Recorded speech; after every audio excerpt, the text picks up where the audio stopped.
अस्सलाम वालेकुम dear student, क्या हाल है? ठीक है, खैरियत से? आज हम डी कॉम पार्ट 1 की जो मैथ स्टेट की बुक है ख़ातिम हुसैन साहब की, तो इसका जो चैप्टर नंबर 8 है उसकी एक्सरसाइज नंबर 26 आज हम सॉल्व करेंगे। Exercise number 26। तो डियर स्टूडेंट पेज नंबर 277 पे आ जाइए। ख़ातिम हुसैन साहब की बुक है मैथ स्टेट की, डी कॉम 1 की, और पेज नंबर 277 और एक्सरसाइज नंबर 26 पे आ जाएं जी। एक्सरसाइज नंबर 26 में कहता है find lower and upper quartile. जी डियर स्टूडेंट, ये जो फाइंड लोअर का मतलब होता है Q1 एंड अपर क्वार्टाइल का मतलब होता है Q3। तो पहले हम Q1 फाइंड करेंगे, फिर Q3 फाइंड करेंगे, उसके बाद 8 डिसाइल, फिर हम 8 डिसाइल फाइंड करेंगे, उसके बाद एंड 44 परसेंटाइल, और फिर 44 परसेंटाइल भी मालूम करेंगे। तो क्लास लिमिट्स हैं।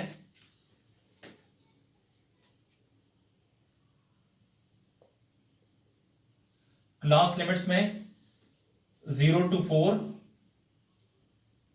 0 to 4, 5 to 9, 10 to 14, 15 to 19, 20 to 24, 25 to 29, 30 to 34, 35 to 39,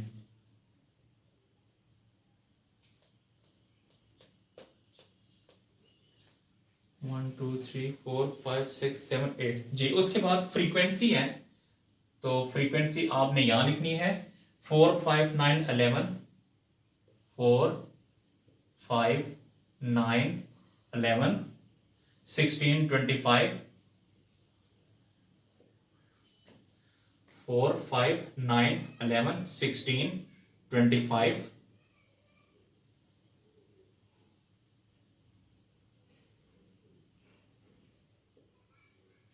25 के बाद 13 और 17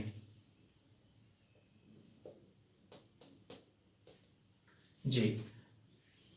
अब हमने Q1 और Q3 पहले हम फाइंड करेंगे। तो डियर स्टूडेंट, पहले मैं आपको बता दूं कि ये जो डेटा है, देखें ये सीरियल में नहीं है। 0 से 4 है, 4 यहाँ पे नहीं आया। 5 to 9 है, 9 यहाँ पे नहीं आया। तो जब ये यहाँ पे नहीं आएगा, 4 यहाँ पे नहीं आएगा, 14 यहाँ पे नहीं आएगा, 19 यहाँ पे नहीं आएगा, तो फिर ये जो है ये सीरियल में नहीं है।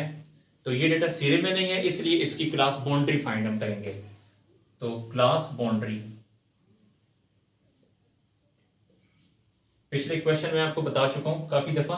क्लास बाउंड्री कैसे फाइंड करेंगे? ये जो पहली लाइन होती है इसमें से माइनस करना है, ये जो दूसरी लाइन है इसमें आपने प्लस करना है। तो देखें 5 और 4 का डिफरेंस क्या है?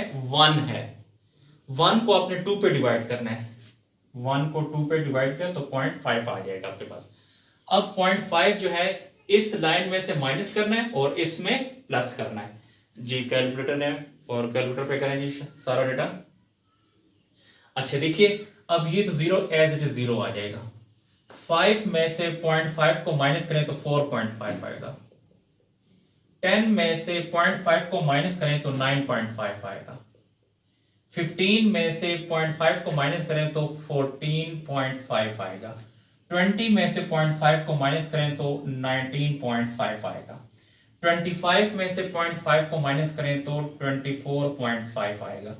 30 में से 0.5 को माइनस करें तो 29.5 आएगा। 35 में से 0.5 को माइनस करें तो 34.5 आ जाएगा जी। उसके बाद लाइन लगा दें जी। अब इनके साथ प्लस करना है। देखें ये 4 है, 4 के साथ प्लस करें 0.5 तो 4.5 हो जाएगा। 9 के साथ 0.5 को प्लस करें तो 9.5। 14 के साथ 0.5 को प्लस करें तो 14.5। 19 के साथ 0.5 को प्लस करें तो 19.5। 24 के साथ 0.5 को प्लस करें तो 24.5। 29 के साथ 0.5 को प्लस करें तो 29.5। 34 के साथ 0.5 को प्लस करें तो 34.5, इसी तरह 39 के साथ 0.5 को प्लस करें तो 39.5 आ जाएगा जी। अब हमने CF कम्युलेटिव फ्रीक्वेंसी फाइंड करनी है। कम्युलेटिव फ्रीक्वेंसी फाइंड करने का तरीकाकार मैंने आपको पहले बताया हुआ है। ये 4 है तो 4 को एज इट इज 4 यहां लिखेंगे, 4 को के साथ प्लस करेंगे 5 को तो ये 9 हो जाएगा, 9 के साथ प्लस करेंगे इस 9 को तो ये हो जाएगा 18, 18 के साथ प्लस करेंगे 11 को तो ये हो जाएगा 29, 29 के साथ प्लस करें 16 को, जी कैलकुलेटर पे करें, 29 प्लस 16 45 आएगा, 45 के साथ प्लस करें 25 तो 45 प्लस 25 70 आ गया जी। 70 के साथ 13 को प्लस करें तो 70 83 आ जाएगा, 83 के साथ 17 को प्लस करेंगे तो 100 आ जाएगा, ये 100।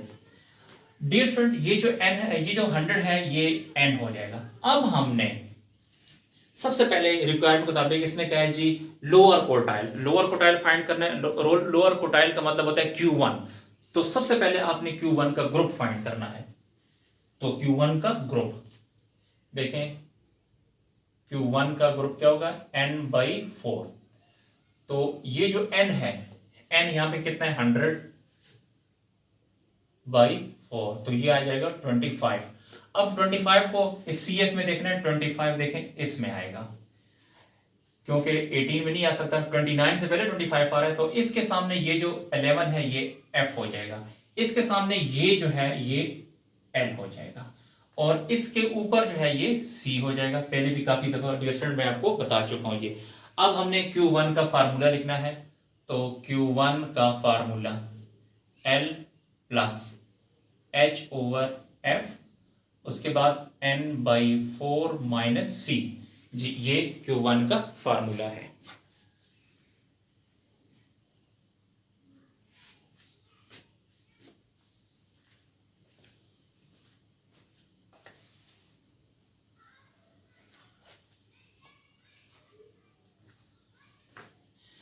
अब ये जो L है, L हमारे पास 14.5 है तो यहां लिखें 14.5 प्लस H जो है इसके और इसके दरमियान, यानी 19.5 में से 14.5 को माइनस करें तो ये आ जाएगा 5 आता है जी, तो H की जगह लिखेंगे 5 डिवाइड बाई F देखें ये 11 है तो इसकी जगह लिखें 11, n/4 देखें n/4 से कितना 25 आया था तो इसकी जगह लिखें 25 माइनस C, ये C 18 है जी, यहां पे लिखें 18, फिर 14.5 प्लस 5 डिवाइड बाई 11, 25 में से 18 को माइनस करें, 25 माइनस 18 तो ये आ जाएगा 7 आता है जी, 7 आ जाएगा, फिर 14.5 प्लस 5 को 7 से मल्टीप्लाई करेंगे तो 35 आ जाएगा डिवाइड बाई 11 आ जाएगा। अच्छा अब उसके बाद अब आपने 14.5 प्लस 35 को 11 में डिवाइड करें, 35 डिवाइड बाई 11 ये आ जाएगा 3.18। अब 14.5 प्लस 3.18 तो ये आपका आंसर आ जाएगा 14.5 प्लस 3.18 17.68, 17.68। जी डियर स्टूडेंट ये हमारे पास Q1 का आंसर आ गया, तो इसको नोट करें जी।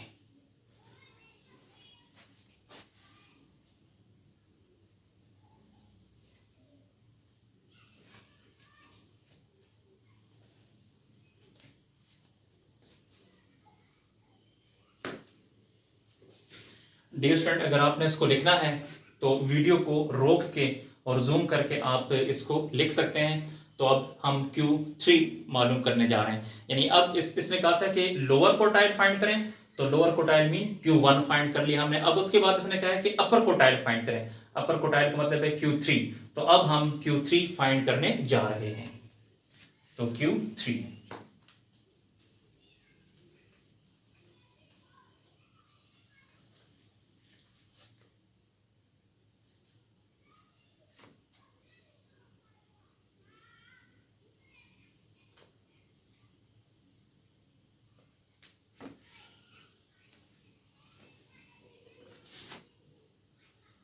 जी अब हमने फाइंड करना है Q3 यानी अपर क्वार्टाइल।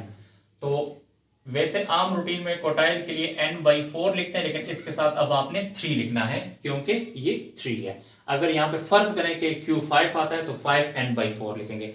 अगर फर्ज करें Q2 फाइंड करना है तो 2n/4, लेकिन अब हमने Q3 फाइंड करना है तो 3n/4। अच्छा, अब उसके बाद ये 3 अपनी जगह पे और n देखें हमारे पास 100 है, तो यहाँ पे 100/4।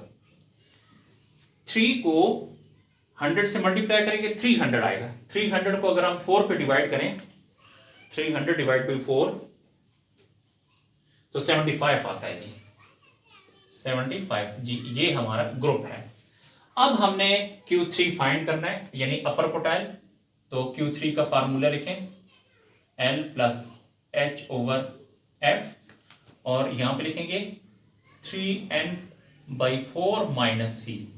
ये फार्मूले में भी ये 3 यहां पर आएगा L की जगह। अच्छा, अब ये 75 है, 75 देखें इसमें आएगा क्योंकि 70 में तो नहीं आ सकता, 45 में नहीं आ सकता क्योंकि 70 से पहले 75 नहीं आता। ये 75 83 से पहले, तो इसको अंडरलाइन करें।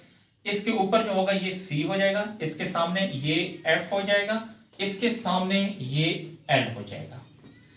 अब L तो देखें इसके सामने L 29.5 है, तो यहां पे लिखते हैं 29.5 प्लस H का मतलब है कि इसके और इसके दरमियान जो डिफरेंस है वो 5 का डिफरेंस है, तो H की जगह लिखेंगे 5 डिवाइड बाई F देखें ये हमारे पास 13 है, तो यहां पे लिखते हैं 13। 3n/4, ये 3n/4 का कितना आंसर आया था 75, तो इसकी जगह डायरेक्टली 75 लिखें माइनस C देखें ये 70 है, तो C की जगह यहां पे लिखें 70। फिर ये 29.5 अपनी जगह पे, 5 डिवाइड बाई 13 अपनी जगह पे, 75 में से 70 को माइनस करें तो 5 आएगा। फिर 29.5 प्लस 5 को 5 से मल्टीप्लाई करें 25 आएगा डिवाइड बाई 13। अब 25 को 13 पे डिवाइड करें,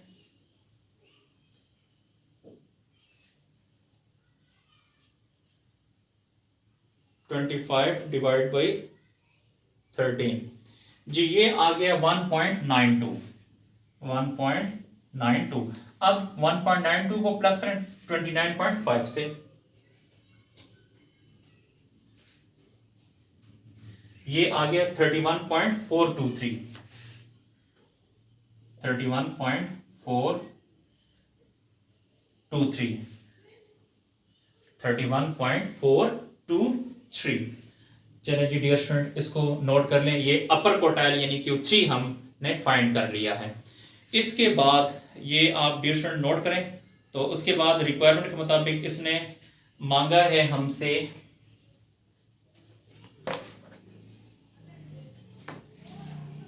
8 डिसाइल यानी D8 फाइंड करने जाएंगे। 8 डिसाइल,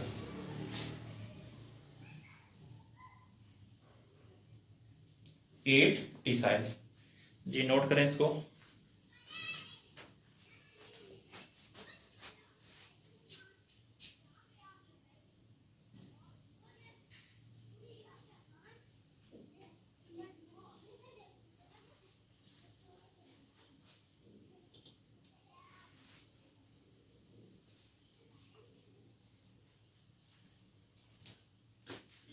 एट डिसाइल जी डियर स्टूडेंट, अगर आपने वीडियो लिखना है क्वेश्चन को तो वीडियो को रोक के आप आराम से लिख लें। तो अब हम D8 यानी 8 डिसाइल फाइंड करने जा रहे हैं। तो डेटा को मिटाते हैं, D8 फाइंड करेंगे जी।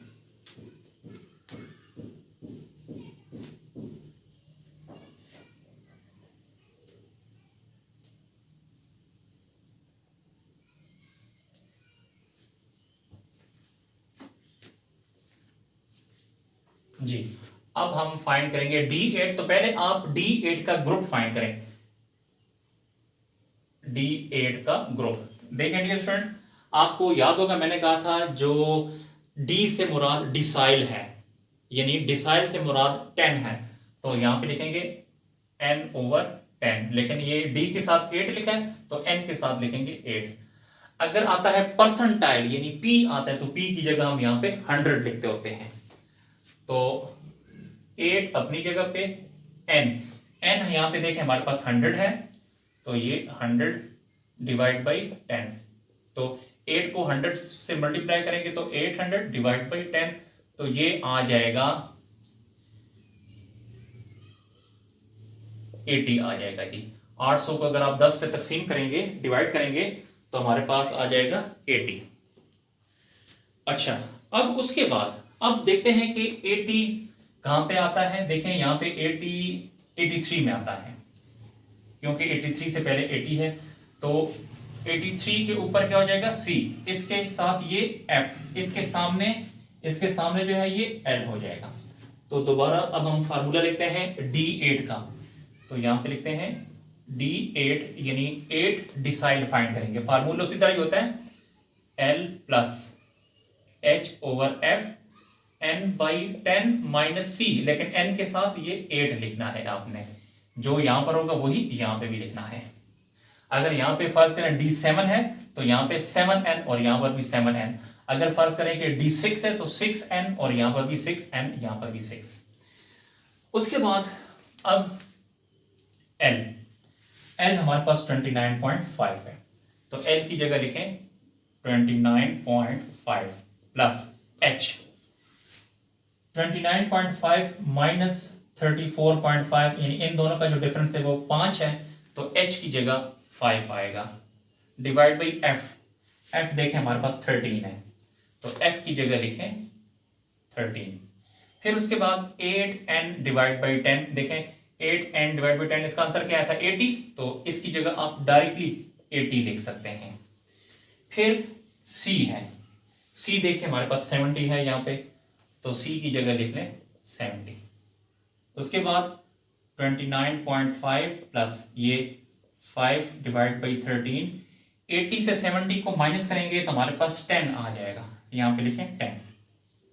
फिर 29.5 प्लस 5 को 10 से ज़रब देंगे तो 50 आएगा, डिवाइड बाई 13। 29.5, 50 को 13 पे डिवाइड करें जी, 50 डिवाइड बाई 13, तो ये आ गया 3.846।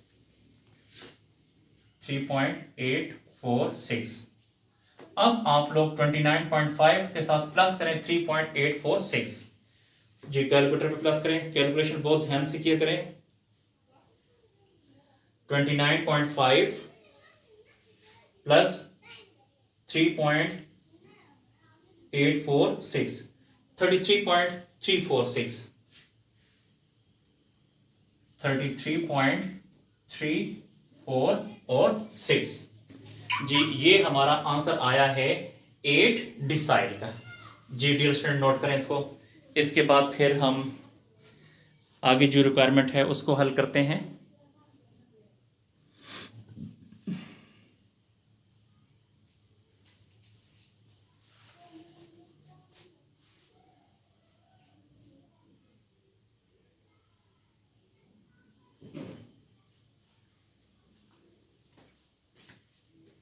जी डियर स्टूडेंट, अगर आपने लिखना है क्वेश्चन को तो वीडियो को रोक दें, स्टॉप कर लें और आराम से लिख लें इसको।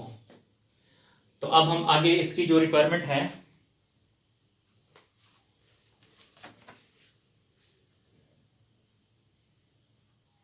एंड 44 परसेंटाइल, अब हमने 44 परसेंटाइल फाइंड करना है।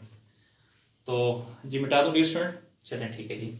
अब हम P44 फाइंड करेंगे, यानी परसेंटाइल 44।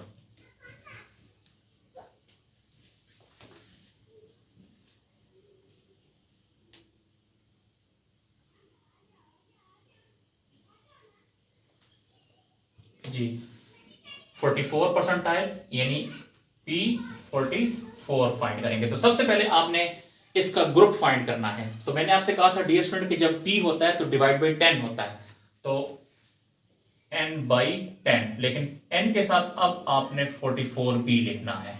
ठीक है जी, ये 44n या 44 ब्रैकेट में n लिखना है, ये आपकी मर्जी है। ठीक है जी, तो अब ये 44 अपनी जगह पे और n की जगह हम 100 लिखेंगे डिवाइड बाई 10। तो 44 को 100 पे मल्टीप्लाई करें तो ये आ जाएगा 4400 डिवाइड बाई 10। उसके बाद जो है अब आपने सॉरी ये p है, परसेंटाइल है, तो यहाँ पे डिवाइड बाई 100 करेंगे। सॉरी, जब डिसाइल होता है तब 10 लिखते हैं, जब परसेंटाइल होता है तो डिवाइड बाई 100 लिखते हैं। अच्छा, अब 4400 को डिवाइड करें अगर 100 पे तो ये आता है हमारे पास 44, ये हमारे पास ग्रुप आता है जी। अब देखना ये है कि सी एफ में 44 जो है कहां पे स्टे कर रहा है, तो 44 देखें इसमें, क्योंकि 45 से पहले 44 आता है तो आप इसको अंडरलाइन कर देंगे, क्योंकि 29 में तो 44 नहीं आ सकता, तो 44 आता है 45 में। तो 45 से ऊपर वाले जो है इसको सी लिखेंगे, इसके सामने जो है ये एफ हो जाएगा और इसके सामने ये एल हो जाएगा। इन दोनों में से ये छोटी अमाउंट है, जो अमाउंट छोटी होती है उस पे उसको आपने एज ए एल के तौर पे लिखना है जी। अब हम फार्मूला लिखने जा रहे हैं, तो P4 का फार्मूला है L plus H over F और N बाई 100 माइनस C, लेकिन ये 44 है तो N के साथ आपने लिखना है 44 इस तरह, फिर यानी 44N या 44 ब्रैकेट में N लिख दें, ये आपकी मर्जी है जी। अब हम इसमें एंट्रीज करते हैं, तो P44 इक्वल टू L देखें ये हमारे पास 19.5 है, तो L की जगह लिखें 19.5 प्लस H हमारे पास इन दोनों के दरमियान जो डिफरेंस है, यानी 24 माइनस 5 में से माइनस करें 19.5 तो 5 आएगा, तो 5 जो है ये H होगा, जो डिफरेंस होता है उसे हम H कहते हैं, तो H में लिखें 5 डिवाइड बाई F जो है इसके सामने देखें ये F हमारे पास 16 है, तो इस F की जगह लिखेंगे 16। फिर अब यहाँ पे डियर स्टूडेंट देखें ये 44n डिवाइड बाई 100, तो 44n डिवाइड बाई 100 इसका क्या आंसर आया था, 44 आया था, तो डायरेक्टली आप इसकी जगह 44 भी लिख सकते हैं। माइनस C देखें ये 29 ये C है, तो यहाँ पे C की जगह लिखेंगे 29। फिर P44 इक्वल टू यहाँ पे 19.5 प्लस 5 ओवर 16, 44 में से 29 को माइनस करें जी, 44 माइनस 29, 44 माइनस 29 जी, ये आ गया 15 आता है, तो यहां पे लिख देते हैं 15।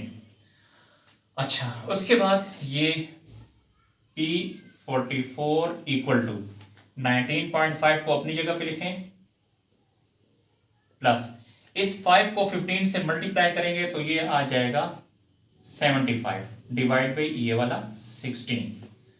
दोबारा परसेंटाइल 44 इक्वल टू 19.5 प्लस 75 को 16 पे डिवाइड करें, 75 डिवाइड बाई 16, तो ये आ गया 4.688 और 8। अब दोबारा P44 इक्वल टू 19.5 प्लस 4.688, इन दोनों को प्लस करें जी,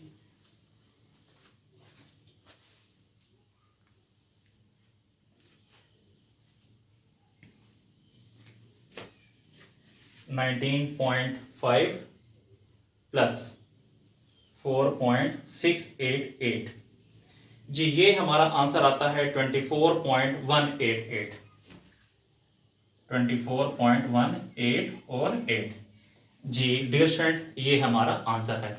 तो सबसे पहले हमने इस सवाल में लोअर क्वार्टाइल यानी Q1 फाइंड किया, उसके बाद अपर क्वार्टाइल यानी हमने Q3 फाइंड किया, उसके बाद 8 डिसाइल यानी D8 फाइंड किया, उसके बाद इसने कहा है 44 परसेंटाइल, तो P44 हमने ये फाइंड कर लिया है। तो नोट कर लें डियर स्टूडेंट, अगर आपको मेरी वीडियो पसंद आ रही है तो आप मेरी वीडियो को लाजमी लाइक करें और सब्सक्राइब करें, ताकि हर आने वाली जो मेरी नई वीडियो है वो आपको मिल सके।